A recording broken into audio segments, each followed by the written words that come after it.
Pokemon's new TCG set, Prismatic Evolutions, is officially the most ludicrous Pokemon card scandal to ever hit the niche. How bad is it? Well, stores all over the planet, instead of hosting community days or events, are closing for the release of the set. Pre-orders that were placed months in advance got fully cancelled, and prices have never been more insane. Bro, I am so annoyed. Let me pause the video right here just to read something to you. This is my HMV order for the 3 ETBs that I got pre-ordered. An update on your order. Hi Adam, we've got an update on your HMV pre-order for the below title, Scarlet and Violet 8.5 Prismatic Evolution Elite Trainer Box Pokemon trading cards. We've just been advised by the manufacturers that there is unfortunately a nationwide shortage of this item, and we have sadly not received our full allocation of stock in time for the original release date, which was Friday the 17th of January.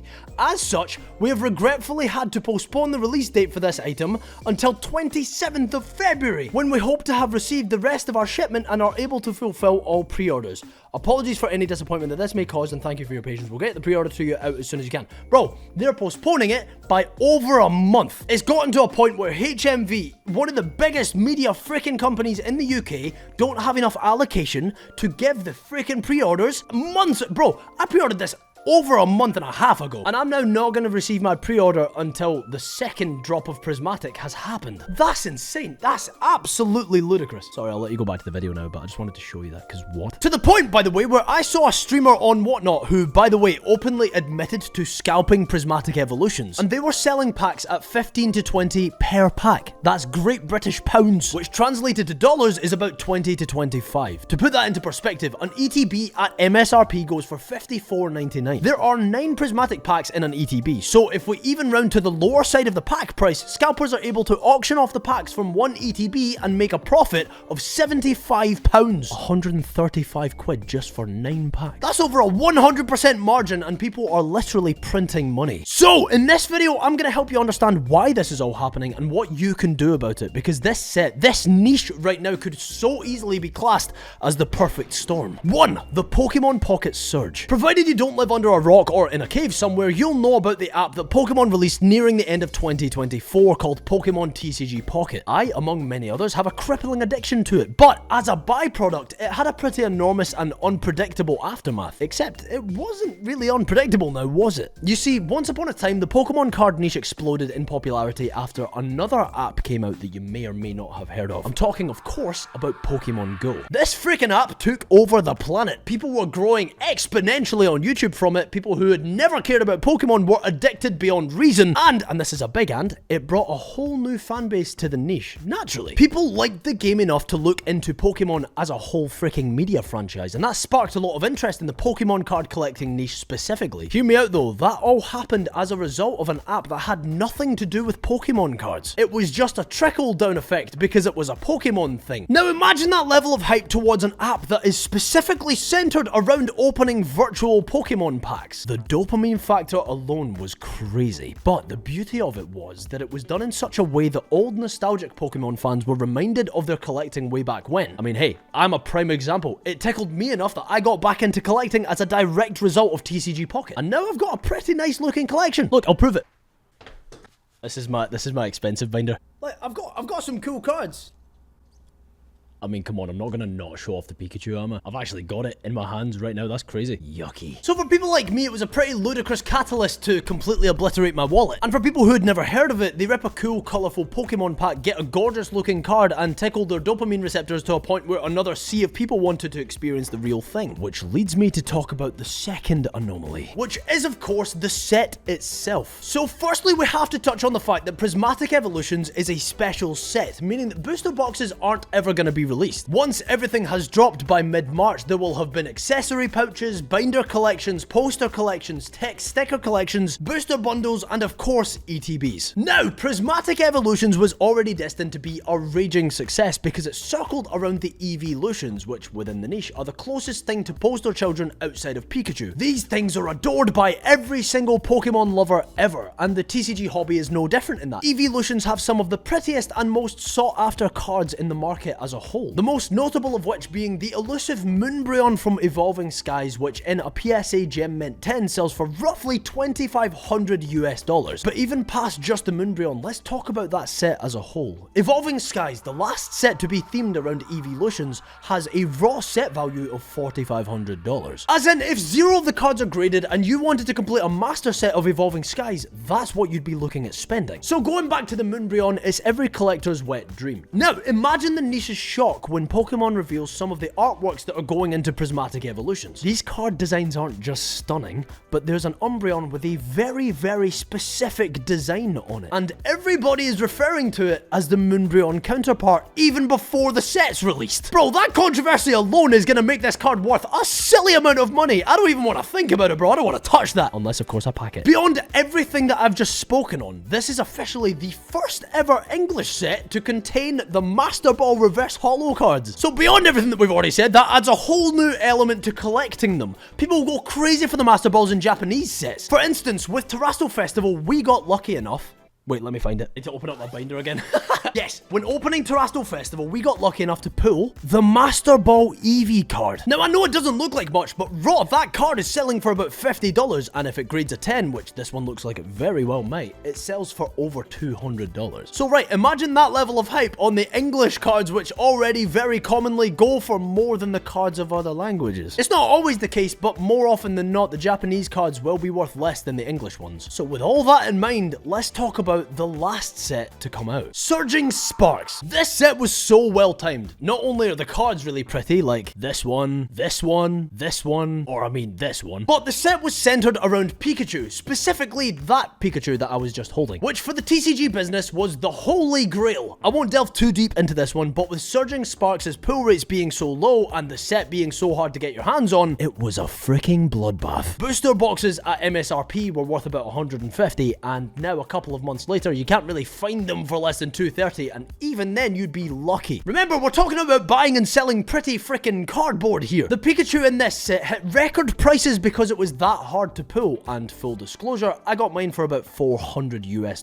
It's a ludicrous set to try and complete, which is becoming a more and more common problem. Not enough printing, really rare cards, and of course, the worst problem of all, scalpers and distribution holdouts. So, as I touched on earlier, there was a stream that I came across on Whatnot where a guy was selling packs that he had very openly scalped from John Lewis. If you aren't aware of what scalping is, it's essentially when some sneaky folks up and buy out all of the rare and highly sought after Pokemon cards. And you see, they do that either as soon as they hit shelves or even often before. I'm pretty sure this guy spoke on having a friend who worked at the store, hence why he was able to auction it all off on Whatnot that early prior to the official release. We're talking like a week before the set even came out. Like, none of us even have Prismatic yet. His friend held off all of the product and sold it to his friend, and beyond that, allowed him to walk away with it before it even hit shelves. How is that fair? That sort of thing as well happens constantly. I don't know if you saw, but the newest drop of the 151 product, which is also a ludicrously sought after set, was so popular in Costco and other places that when Blooming Waters hit shelves, people were literally fist fighting over the product, clearing literally the entire stores of anything they had within minutes. Now,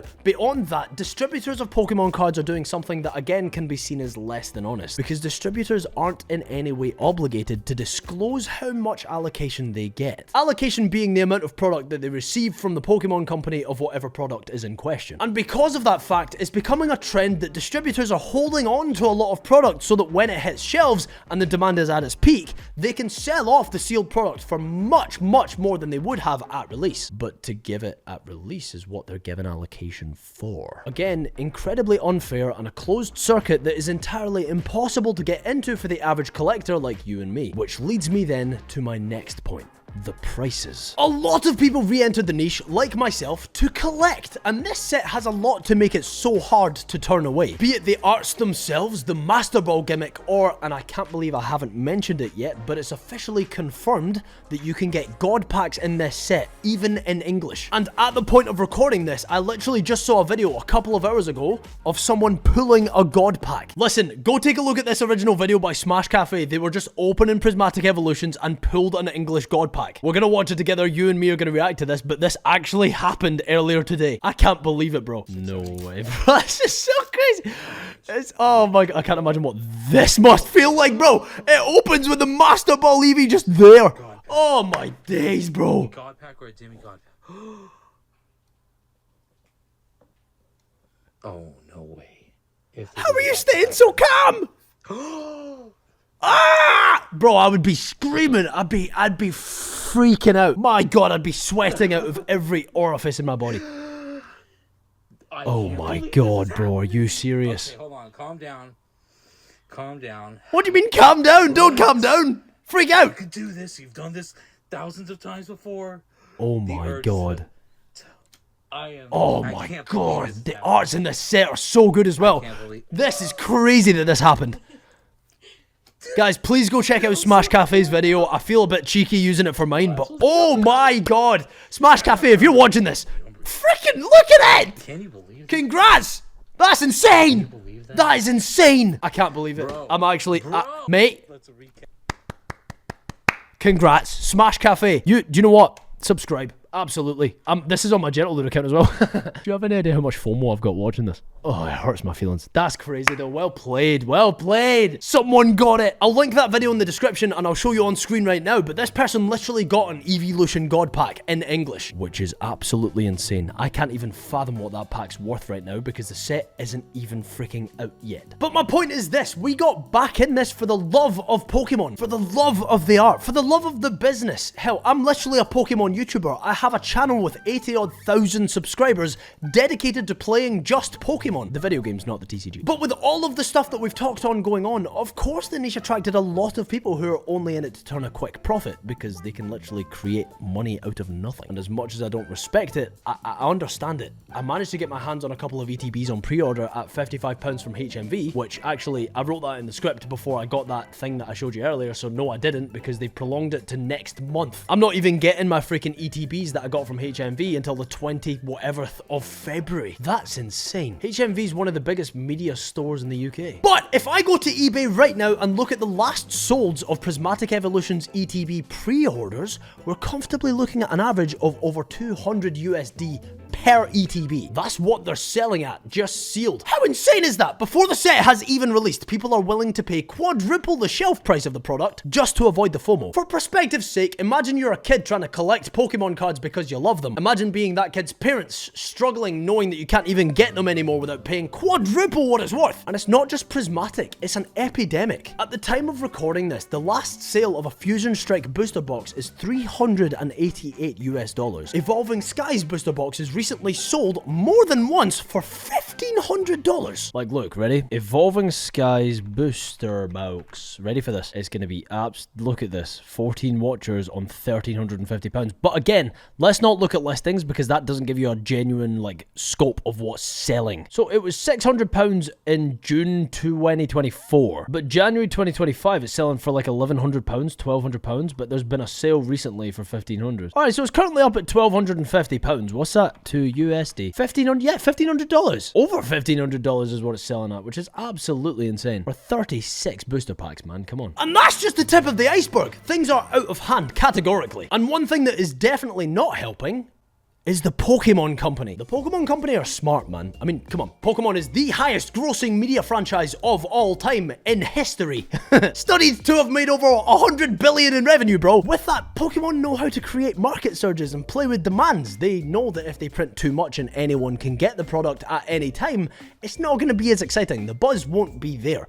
However, if they print some product but not enough to completely satisfy the demand gets higher. People will impulse buy when they see it because they know if they don't, someone else will. I mean, look at 151. Prime example, single packs of sealed Pokemon cards selling at $10 to $13 on average on frickin' Whatnot, purely because it didn't get a proper reprint. Sure, new products were released like Blooming Waters, but it never got an official mass reprint. But I mean, I'm still hopeful. It's my favorite modern set by a country mile, maybe because of the art styles, but most likely because I'm old and it's nostalgic. Either way, it makes for a crazy amount of demand, and that makes the market go insane. The limits are seriously being pushed throughout the entire niche, and it's forcing a lot of people out, just not as fast as it's bringing other new people in. The problem is as well, it's not just attracting people who want to get into the niche, it's attracting people who want to get into the business. It's literally becoming one of these toxic business side hustle things. I literally watched a video that talks about the top 10 side hustles of 2025, and it talks on the like drop shipping and all of that stuff. And one of the things is literally to find a niche, and they literally use the words like Pokemon cards, where it's really, really high demand and the demands aren't being met, because they know that as soon as they get their hands on anything, they can mark it up so freaking much. It sucks. It really sucks to try and be a collector in this niche, and trying to start a YouTube channel and grow this YouTube channel and nurture this YouTube channel without being able to get product without paying just like all of my wallet every time I want to make a video. It's hard, man. So listen, what I'm doing and my plan moving forward is to second guess everything. It sounds dumb, but hear me out. We committed to master setting Surging Sparks, me and Gabe, not fully knowing what it would take to do it, but we knew we wanted to do it because it's the set that brought us back into the love of Pokemon cards. We used to collect when we were younger, bro. Christmas and birthdays, all it was freaking Pokemon tins that used to cost like a tenner. So master setting this set will hold a lot of nostalgia for us for a long time, and we'll document that journey, and I'll most likely look back at that project as a really awesome video and a really awesome thing that I did. Something to really work towards and earn, which you have to because the cards are so hard to come by. Not to mention they're expensive as hell. That Pikachu I told you was $400, man. So my biggest piece of advice is collect what you love because you love it. If that just so happens to be Prismatic Evolution, then be patient. Visit your local stores, pick up singles where you find them, bide your time and jump in where you can, because there will be MSRP deals happening here and there. Hell, Rare Candy just sent me a notification today saying that there's going to be an MSRP drop. It does happen, you can do it, just be patient. But listen, at least for me, I can't see myself ever paying $200 for an ETB of 9 Pokemon packs. Or I mean, listen, Mystic Rips made an incredible point in his video like this. Collect Japanese sets. Terrestrial Festival has the same arts. It's still awesome to collect, there's higher pull rates, there's still Master Ball holos, and it's an actual accessible product that everyone still loves. There are ways around it, man. That's all I'm trying to say, is like, the reason the market is so screwed is because we're allowing it to get more and more screwed. When the demand goes up, so do the prices, and when the market and the demand meet those prices, they're gonna keep pushing that boundary up and up and up, and then it plateaus, and then it keeps going up and breaking through that plateau like hell. Evolving Skies, $1,500! That's insane, bro. The main takeaways for me: collect what you freaking love because you freaking love it. And if you're a scalper, screw you. And I say that with my whole chest. Listen, I know I keep jumping in and out of livecom, but there's apparently something that just came out 40 minutes ago saying Pokemon TCG issues statement on Prismatic Evolutions shortages. Apparently the Pokemon Company International has assured fans that more Prismatic Evolutions Pokemon TCG cards are on the way in a new statement. Later this month, the Pokemon Company International will release Prismatic Evolutions, a new special set focused on EV and its evolutions. In response to the high demand for Prismatic Evolutions, the Pokemon Company International has told Screen Rant that it's addressing the problem. In a statement provided to Screen Rant, the Pokemon Company International said, "We're aware that some fans may experience difficulties purchasing certain Pokemon trading card game Scarlet and Violet Prismatic Evolutions products at launch due to high demand impacting availability. We understand this inconvenience can be disappointing for fans, and we're actively working to print more of the impacted Pokemon TCG products as quickly as possible and at maximum capacity to acknowledge this." So what I'm reading is that we're guaranteed a reprint, and soon. Reprinted products are expected to be available at participating retailers as soon as possible to help ensure more fans receive opportunities to access Scarlet and Violet Prismatic Evolutions, the statement reads. In addition, more new products from the Scarlet and Violet Prismatic Evolutions lineups will be launching in the coming months. Okay, so it seems like they're actually addressing this. They're actually doing something about it. So you know back then when I said the Pokemon Company's not doing anything to help? I lied, apparently. According to 40 minutes ago, this is not a lie anymore. Pokemon are actually doing something to help. That's freaking sick. I don't want to take one article as gospel, but this is promising. This is really promising. Keep your eye out, because if Prismatic Evolution is something that you want to get into, it seems like they're going to do a hard reprint. And honestly, rightfully so. This set has been impossible to get your hands on. Myself included. I was supposed to have some by now, and I just don't. So this is an awesome, awesome thing to read. Keep your chin up. It's going to happen. We're going to get a reprint, and it's going to be great.